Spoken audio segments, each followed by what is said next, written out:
میرے رسول پاک علیہ کی امت کے اولیاء کے مزار پہ چادر چڑھائی جاتی ہے. بڑی ذمہ داری سے کہہ رہا ہوں, جس نے لڑائی کرنی ہو کوئی حرج نہیں, ہم پہلے بھی بڑا تیار رہتے ہیں باتیں سننے کے لیے. اعلیٰ حضرت سے پوچھا گیا قبر پر چادر چڑھانی جائز ہے؟ فرمایا صرف ایک. صرف فرمایا اگر بوسیدہ ہو جائے, پھٹ جائے, یا کسی کا بدلنے کا ارادہ ہو, ہوتا ہے نا تبرکن, وہ اتار لیتے ہیں تو نہیں. پھر فرمایا 2 چادریں قبر پہ چڑھانا جائز. یہ میرے اعلیٰ حضرت کا فتویٰ ہے. فاضل بریلوی فرمایا کرتے تیرا بڑا دل کرتا ہے نا تو تو اس چادر کی عوض 2 جوڑے خرید کے کسی غریب کو دے اور اس کا ثواب صاحب مزار کو دے دے. کتنی چادریں بولے؟ میں ایک جگہ پہ گیا تو اتنی قبر اونچی نہیں تھی جتنی چادریں تھیں, تو میں نے ان سے کہا اتار دو, دلیل بھی دی, کوئی نہ ماننے لگے. اب ہر آدمی کا اپنا مزاج ہے نا سوچنے سمجھنے کا. وہاں ایک ملنگ بیٹھا تھا جو زیادہ ہی سادہ تھا, میں نے کہا اتار دے چادریں, بابا جی کو کون سی سردی لگ رہی ہے جو اتنی چادریں ڈال دی, اتار دے. لیکن لوگ ماننے کو تیار نہیں ہوتے. ایک چادر چڑھائیں گے مزار پر, ہاں مزار پر پھول ڈالیں. میرے رسول پاک علیہ السلام گزر رہے تھے تو 2 قبروں کے پاس سے حضور کا خچر گزرا. خچر بدکا, حدیث بخاری ہے, خچر بدکا. سرکار اتر گئے. حضور نے فرمایا یہ خچر بھلا کیوں بدکا ہے میرا؟ ان 2 قبروں پہ عذاب ہو رہا ہے. قبروں کے اندر عذاب ہو رہا تھا. جس خچر پر حضور بیٹھ جائے اسے بھی اللہ غیب کی نظر عطا فرما دیتا ہے. اسے بھی سمجھ آ گئی کہ اندر عذاب ہو گئے. خچر پر حضور بیٹھے. حضور صلی اللہ علیہ وسلم نے فرمایا 2 پر عذاب ہو رہا ہے, اور وجہ کیا ہے؟ ایک بندہ پیشاب کے چیٹوں سے نہیں بچتا تھا, دوسرا غیبت کرتا تھا, لہذا عذاب ہو رہا ہے. بچنا چاہیے نا ان دونوں چیزوں سے. میرے حبیب پاک نے فرمایا 2 ٹہنیاں توڑ کے لاؤ. 2 ٹہنیاں لائی گئی, حضور نے قبر پہ ڈال دی. فرمایا جب تک یہ خشک نہیں ہوں گی قبروں کے عذاب میں تخفیف رہے گی. قبر پہ پھول ڈالے, پھول جب تک تر و تازہ رہیں گے عذاب میں تخفیف رہے گی. بات کی سمجھ آ گئی؟ اب تو لوگ کہتے ہیں دلیل دو جی, قبر پہ بیٹھ کے قرآن پڑھنا جائز ہے. لو دلیل سن لیں, مشکات کی حدیث ہے.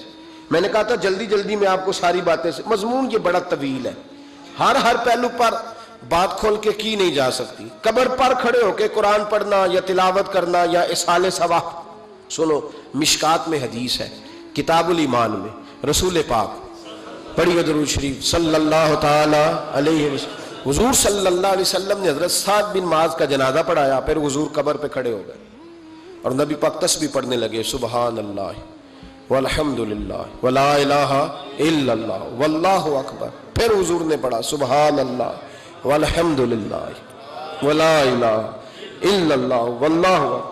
حضرت انس بن مالک کہتے ہیں حضور کے چہرے کا اچانک رنگ بدلا, آنکھوں میں آنسو آئے.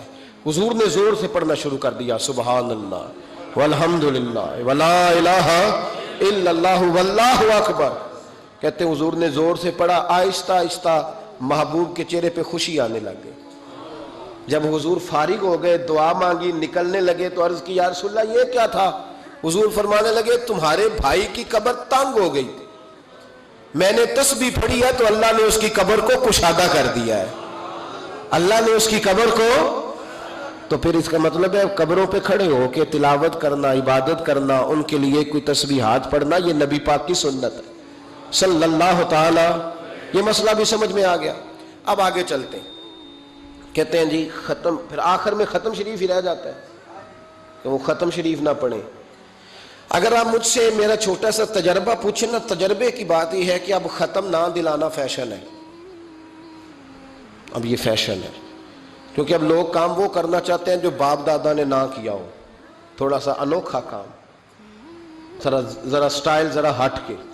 کیونکہ ختم دلانا بزرگوں کا طریقہ چلا آ رہا ہے, کہتے ہیں ختم دلاتے ہیں. بڑی معذرت کے ساتھ کچھ باتیں مجبوری ہوتی ہیں, وہ ہماری مجبوری ہوتی ہے. ہم پر سوالات کیے جاتے ہیں تو ہمیں پھر اپنی جماعت کی ترجمانی کرنی پڑتی ہے, اور بعض جگہ پہ دل نہیں کرتا بات کرنے, طبیعت نہیں چاہتی, بلکہ یوں سمجھ لیں کچھ لوگوں کو ہم اس قابل نہیں سمجھتے ان پر بات کی جائے. لیکن پھر بھی بات, جب سوال اٹھتا ہے تو بات کرنی. میں نے بڑا عرصہ پہلے کہا تھا کہ عیسائی ہو نا, غریب ماڑا, تو لوگ پوچھ لیتے ہیں اس کے ساتھ کھانا کھانا جائز ہے, پوچھ لیتے ہیں نا. اگر ٹرمپ آ جائے تو جی وہ بھی صحیح ہے کہ نہیں؟ بولے یہ جو آپ کے وہ آتے ہیں وزیر خارجہ وہاں سے، یا ان کا کوئی رکن پارلیمنٹ آتا ہے، تو آپ کے وزیر اعظم، وزیر خارجہ ان کے اعزاز میں ظہرانہ دیتے ہیں نا، تو ٹیبل پہ کھانا لگا ہوتا ہے، ادھر ہمارا بیٹھا ہوتا ہے، ادھر ان کا بیٹھا ہوتا ہے، جائز ہے؟ پوچھا کسی نے مسئلہ؟ کیوں؟ وہ تگڑا ہے اس لیے؟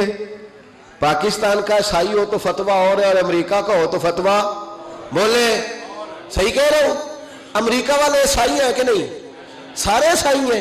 تو ٹرمپ آ کے بیٹھ جائے سعودی عرب کے بادشاہ کے سامنے، چلو کھلی بات کر لیتے، اس کے ساتھ کھانا پینا جائز ہو جاتا ہے۔ اور اگر عیسائی ماڑا ہو، پاکستان کا ہو، مزدوری کرتا ہو، پھر سارے لوگ پوچھتے ہیں نا مسئلہ کہ حضرت صاحب عیسائی سے کھانا جائز ہے، تو میں نے کہا بھائی ٹرمپ کے ساتھ بھی کھانا ناجائز ہے۔ ناجائز ہے کیونکہ اسے پاکی پلیدی کا نہیں پتا۔ جن چیزوں کو آپ ناپاکی سمجھتے ہیں ان کو خبر ہی نہیں کیا کرنا ہے۔ تو ہوتا یہ ہے کہ جب اب دیکھیں نا، کچھ عرصہ پہلے لاہور میں ایک بڑا جنازہ ہوا تھا، وہ لوگ جو کہتے ہیں نماز جنازہ کے بعد دعا نہ کرو، حرام ہوتی ہے، یعنی پہلے تو کہتے تھے ولیوں سے نہ مانگو، اب کہتے ہیں اللہ سے بھی نہ مانگو، یعنی جنازے کے بعد دعا یعنی اللہ سے بھی نہ مانگو۔ تو پہلے عام آدمی کے لیے فتویٰ اور تھا، لیکن اگر سابقہ وزیر اعظم کی بیوی کا جنازہ ہو تو پھر فتویٰ پھر کیسے جائز ہو گئی؟ اب دعا جائز ہے؟ یہ ظلم ہے، یہ امت کے ساتھ یہ زیادتی ہے۔ ابو داؤد کی حدیث ہے، رسول پاک علیہ السلام نے فرمایا جب تم جنازہ پڑھ لو تو فخلصوا لہ الدعاء، پھر مرنے والے کے لیے مخلص ہو کے دعا مانگو۔ مانگنی چاہیے نا۔ لوگ افتراق پیدا کرتے ہیں، فرق یہ درست نہیں ہے۔ امت کے اندر یہ آپ نے بات یاد رکھنی ہے، ہمیشہ سے اولیاء کے آراس کا سلسلہ ہے، عرس منائے جاتے ہیں، ان پر ختمات شریف ہوتے ہیں۔ اب ختم شریف کے حوالے سے سن لیں، رسول کریم علیہ السلام نے ہمیں ایک دعا بتائی ہے کھانا کھانا۔ کہتے ہیں آگے کھانا رکھ کے قرآن شریف نہیں پڑھنا چاہیے، کھانا کا آگے رکھ کے آپ بسم اللہ شریف پڑھتے ہیں؟ پڑھے ذرا، پڑھتے ہیں نا ماشاءاللہ۔ یہ قرآن پاک ہے کہ نہیں؟ تو روٹی جائز ہوئی کہ ناجائز ہو گئی؟ برکت والی ہو گئی۔ بلکہ حضور نے فرمایا جو بسم اللہ نہ پڑھے اس کے ساتھ تو شیطان شریک ہو جاتا ہے۔ تو ہم تو بھائی ہر روٹی ختم پڑھ کے کھاتے ہیں، ایک آئے تو ہم ہر کھانے سے پہلے پڑھتے ہیں۔ تو آپ اس بات سے منع کر رہے ہیں، کہتے چلے جی آپ پڑھ لیں، آیتیں پڑھ لیں، پھر دعا نہ مانگے۔ لو سن لو، سامنے کھانا رکھ کے دعا، کس بات میں الجھ گئے یار؟ امت کو بڑی بات بتاؤ، دنیا بڑی آگے چلی گئی، انہیں آگے لے کے جاؤ، تم کیا کر رہے ہو؟ کہنے لگا جی دعا نہ مانگے، توجہ کرنا میری بات پہ، کھانا آگے رکھ کے نہ مانگے۔ تو میں نے کہا تو سائیڈ پہ رکھ کے مانگ لیا کر، کھانا دور رکھ لیا، دعا یہاں مانگ لی، ہمیں کوئی اعتراض لیکن مانگا کر، دعا مانگا کر۔ اب حدیث مسلم سن لیں، صحیح مسلم کی حدیث ہے، رسول کریم علیہ السلام کے صحابہ تبوک سے واپس آ رہے تھے، اور وہ سینکڑوں میں نہیں ہزاروں میں تھے۔ کھانا ختم ہو گیا، پانی بھی ختم ہو گیا، صحابہ کرام نے مشورہ کیا اب اس طرح کرتے ہیں، ایک ایک اونٹ ذبح کرتے ہیں، ذبح کر کے اونٹ پکانا شروع کرتے ہیں۔ ختم شریف کی بات عرض کر رہا ہوں کیونکہ اب ختم ہو گیا۔ سارے جمع ہو کے حضرت عمر کے پاس گئے، کہنے لگے حضور اس طرح کریں، ہم ایک ایک اونٹ اب ذبح کریں گے اور اسے کھائیں گے۔ حضرت عمر فرمانے لگے اونٹ ذبح کر لو گے تو سواری کس پہ کرو گے؟ کہا حضور پھر کیا کریں؟ فرمایا جتنا جتنا کھانا تمہارے پاس ہے نا میرے پاس لاؤ۔ کسی کے پاس اتنی سی کھجوریں تھیں، کسی کے پاس آدھا کلو سرکہ تھا، کسی کے پاس چند بچے ہوئے ٹکڑے تھے، سارا کچھ حضرت عمر کے پاس لائے۔ جناب عمر نے اپنی چادر میں، اپنے صافے میں سارا کچھ باندھا، سیدھے دروازہ رسول پہ پہنچ گئے۔ نبی کریم علیہ السلام کے آگے کھانا رکھ کے، آگے لنگر رکھ کے حضرت عمر کہنے لگے یا رسول اللہ ذرا برکت کی دعا کر دے۔ ہزاروں میں لشکر ہے، یہ نظریہ ہے جناب عمر فاروق کا، یہ طریقہ ہے حضرت عمر کا۔ نہ اس طرح کرو، امت کو نہ لڑاؤ۔ میرے رسول کریم علیہ السلام کے غلام نے، حضرت عمر نے کھانا آگے رکھا تو حضور مسکرائے، وہ حضور کہنے لگے عمر تو طے تک ہی پہنچ گیا ہے۔ حضور مسکرائے اور مسکرا کے محبوب نے ہاتھ اٹھائے، دعا فرمائی۔ حضرت عمر کہتے ہیں جب میں اٹھا کے لے گیا تو وزن اس کا اتنا ہی تھا، جب میں لایا تھا جتنا وزن تھا، وزن بعد میں بھی اتنا ہی تھا۔ فرماتے ہیں میں نے وہ کھول دیا، اتنا سا کھانا تھا، میں نے کہا لو بھی کھاتے جاؤ۔ کہنے لگے ہزاروں کے لشکر نے کھا لیا کھانا پھر بھی بچ گیا. فرمانے لگے واپس مدینے آنے تک ہم کھاتے رہے پر وہ کھانا ختم نہیں ہوا. یہ ہے کھانا آگے رکھ کے دعا کرنے کی برکت. یہ ہے کھانا آگے رکھ کے یہ دعا کرنے کی برکت ہے. کھانا آگے رکھ کے. درویشوں کا لنگر کبھی ختم نہیں ہوتا. درویشوں کا لنگر کن کا میں کن فصلہ ٹے کن ہووے بخت سواللہ دنیا آوے کھا کھا جاوے راضی ہووے بلا.